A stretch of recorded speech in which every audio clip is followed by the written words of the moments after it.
No, I would for some of it, because it's a memorandum of understanding for speed. One of the things that will happen is the strait will open immediately. But it's got to be perfect. I'm not going to do this. I didn't do this to get a crummy agreement. The worst agreement ever signed was by Barack Hussein Obama. What a horrible agreement that was. It was a setback for this country, for the whole world. The Middle East would have blown itself up. No, I would like to have the countries we were talking about, with Saudi Arabia, UAE, Qatar, and the others. We'd like to have them. अगर Saudi अरब, Qatar और संयुक्त अरब अमीरात Abraham accord में शामिल नहीं होंगे तो America और ईरान के बीच भी कोई डील नहीं होगी। ये बात खुद अमेरिका के राष्ट्रपति डोनाल्ड ट्रंप ने कही है। एक तरह से ट्रंप ने इन सभी देशों पर इजराइल के साथ समझौता करने के लिए दबाव बनाना शुरू कर दिया। दरअसल कैबिनेट बैठक के दौरान पत्रकारों से बात करते हुए ट्रंप ने कहा कि मैं नहीं जानता कि अगर वो अब्राहम अकॉर्ड में शामिल नहीं होते हैं तो हमें डील करनी भी चाहिए या नहीं। यहाँ उन्होंने सऊदी, कतर और संयुक्त अरब अमीरात की बात कही और उन्होंने एक तरह से इशारा किया कि अगर वो इस समझौते में नहीं आएंगे तो ईरान के साथ भी अमेरिका की जो डील हो रही है वो शायद आगे ना बढ़े।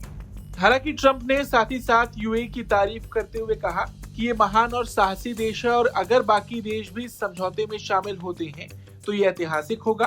ट्रंप ने आगे कहा, मुझे लगता है कि ये सभी देश हमारे ऋणी हैं क्योंकि ये एक जबरदस्त कदम होगा और उन देशों को ये हमारे लिए करना चाहिए। उन्होंने बताया कि उनके विशेष दूत स्टीव विटकॉफ, जेरेड कुशनर और अन्य लोग इस दिशा में काम कर रहे हैं ताकि सऊदी अरब, कतर और दूसरे देश जल्द से जल्द अब्राहम अकॉर्ड से जुड़ जाएं। No, I would for some of it, because it's a memorandum of understanding for speed. One of the things that will happen is the strait will open immediately. But it's got to be perfect. I'm not going to do this. I didn't do this to get a crummy agreement. The worst agreement ever signed was by Barack Hussein Obama. What a horrible agreement that was. It was a setback for this country, for the whole world.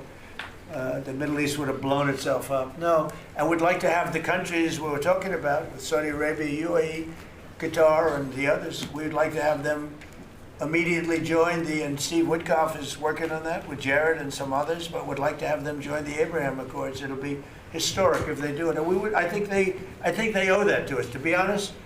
I think, because that really would be a tremendous sign. And I think those countries owe it to us. Mr. President. Steve, are you going to get them to sign? We're definitely pushing it, Mr. President. I'm not sure we should make the deal if they don't sign. You want to know the truth? If they don't sign to join the Abraham Accords, I don't know that we have countries in there already.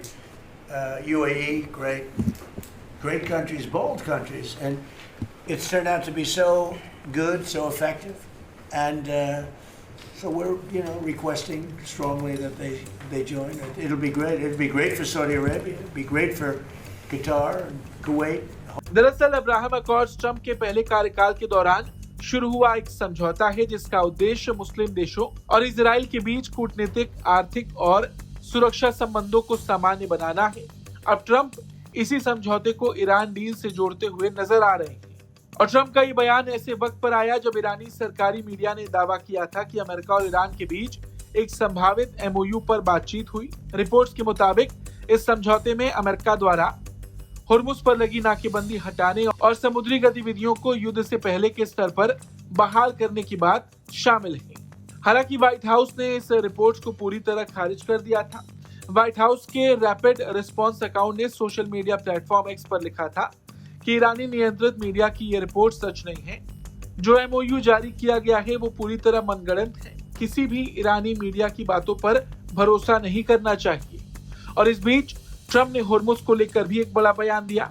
जब उनसे पूछा गया कि क्या वो ऐसे किसी समझौते से सहमत होंगे जिसमें हुर्मुज ईरान के नियंत्रण में रहे, तो उन्होंने साफ कहा कोई भी इसे कंट्रोल नहीं करेगा। ये अंतर्राष्ट्रीय जल क्षेत्र है, ये सबके लिए खुला रहेगा और अमेरिका इस पर नजर रखेगा। ट्रंप ने यह भी कहा कि वो जल्दबाजी में कोई समझौता नहीं करेंगे। उन्होंने कहा कि ईरान ये सोच रहा था कि वो उन्हें इंतजार करवाकर दबाव बना लेगा, लेकिन ऐसा नहीं होगा। ट्रंप ने कहा, मैं किसी भी खराब समझौते के लिए ये सब नहीं कर रहा। बराक ओबामा का समझौता सबसे खराब। कुल मिलाकर बात साफ हो गई है। अमेरिका और ईरान के बीच जो समझौता हो रहा था, अब उसमें अब्राहम अकॉर्ड्स की भी बड़ी भूमिका होने वाली है। ट्रंप सऊदी अरब, कतर और यूएई पर दबाव बना रहे। उन्होंने तो ये तक संकेत दे दिया है कि अगर ये देश इजराइल के साथ समझौता नहीं करते तो शायद ईरान के साथ अमेरिका की कोई डील ना हो।